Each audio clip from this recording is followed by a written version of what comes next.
আসসালামু আলাইকুম, সবাইকে শুভেচ্ছা।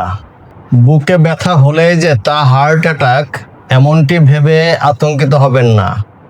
গ্যাসের সমস্যা, মাংসপেশির টান, ফুসফুসের সংক্রমণ বা অতিরিক্ত দুশ্চিন্তার কারণেও বুকে ব্যথা হতে পারে। তবে ব্যথার ধরন দেখে সমস্যা চিহ্নিত করা জরুরি। যদি আপনার বুকে জ্বালা পোড়ার সাথে ব্যথা হয়, তবে এটি অ্যাসিডিটি বা গ্যাস্ট্রিকের লক্ষণ হতে পারে। এর ঘরোয়া সমাধান: তাৎক্ষণিকভাবে 1 গ্লাস হালকা গরম পানি পান করুন। সোজা হয়ে বসুন, কখনোই সোজা হয়ে শুয়ে পড়বেন না।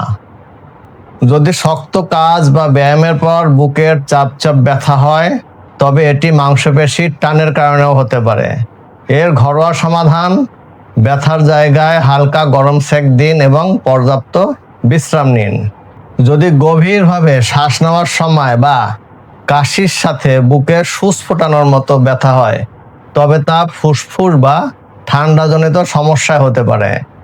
এর ঘরোয়া সমাধান: আদা ও তুলসী পাতা দিয়ে গরম চা তৈরি করে খান এবং গরম পানির ভাপ নিন। প্রিয় দর্শক, বুকে ব্যথা অত্যন্ত ঝুঁকিপূর্ণ একটি লক্ষণ। এটি হার্ট অ্যাটাক বা অন্য কোনো গুরুতর হৃদরোগের লক্ষণ হতে পারে।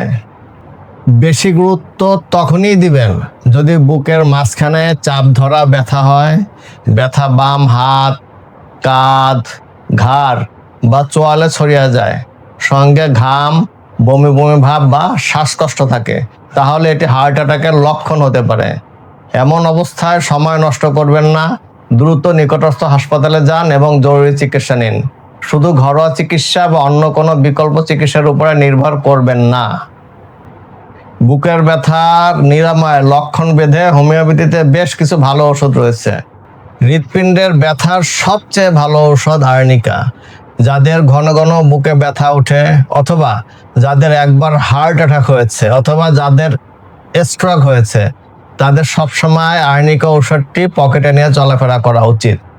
এটি আপনাকে হার্ট অ্যাটাক, আক্রান্ত হয়ে হাসপাতালে যাওয়া বা আক্রান্ত হয়ে অকাল মৃত্যুর হাত থেকে রক্ষা করতে পারে ইনশাল্লাহ।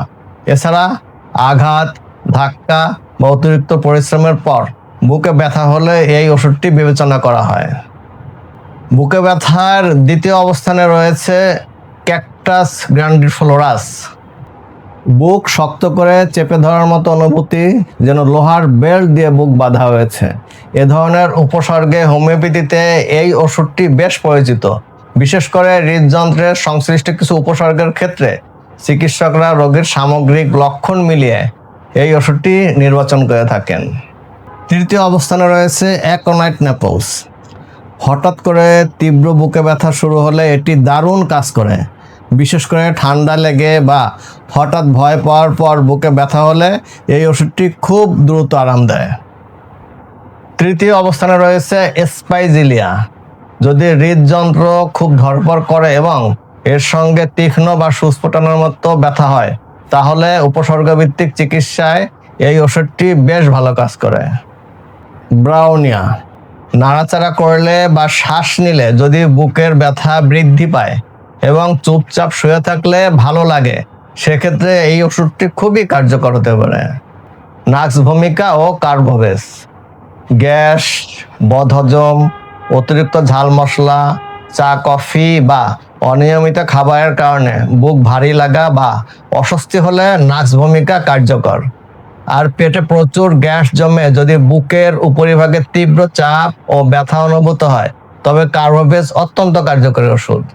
এছাড়া বুকে জ্বালা পোড়ার সাথে পেট ফাঁপা থাকলে এটিও সেবন করা যায়। সর্বশেষ একটি গুরুত্বপূর্ণ কথা: বুকে ব্যথাকে কখনো হালকাভাবে নেবেন না। যদি ব্যথা 5 থেকে 10 মিনিটের বেশি স্থায়ী হয়, শ্বাসকষ্ট, ঘাম, মাথা ঘোরা বা অজ্ঞান হওয়ার মতো প্রবণতা থাকে, তাহলে অবিলম্বে হাসপাতালে যান। ঘরোয়া বা হোমিওপ্যাথিক জরুরি অবস্থা বাদ দিয়ে বিবেচনা করা উচিত, কারণ সময় মতো সঠিক সিদ্ধান্তই জীবন বাঁচাতে পারে। মনে রাখবেন, হোমিওপ্যাথিক চিকিৎসায় লক্ষণ বুঝে সঠিক ওষুধ নির্বাচন করা অত্যন্ত গুরুত্বপূর্ণ। তাই যে কোনো দীর্ঘস্থায়ী বা তীব্র ব্যথায় অভিজ্ঞ চিকিৎসকের পরামর্শ নিন। প্রিয় দর্শক, ভিডিওটি ভালো লাগলে শেয়ার করে অন্যদের সচেতন করুন। সুস্থ থাকুন, ভালো থাকুন। আজ এ পর্যন্ত রাখছি। ইনশাল্লাহ আগামীতে নতুন কোনো বিষয় নিয়ে আলোচনা হবে। আসসালামু আলাইকুম ওয়া রাহমাতুল্লাহি ওয়া বারাকাতুহু।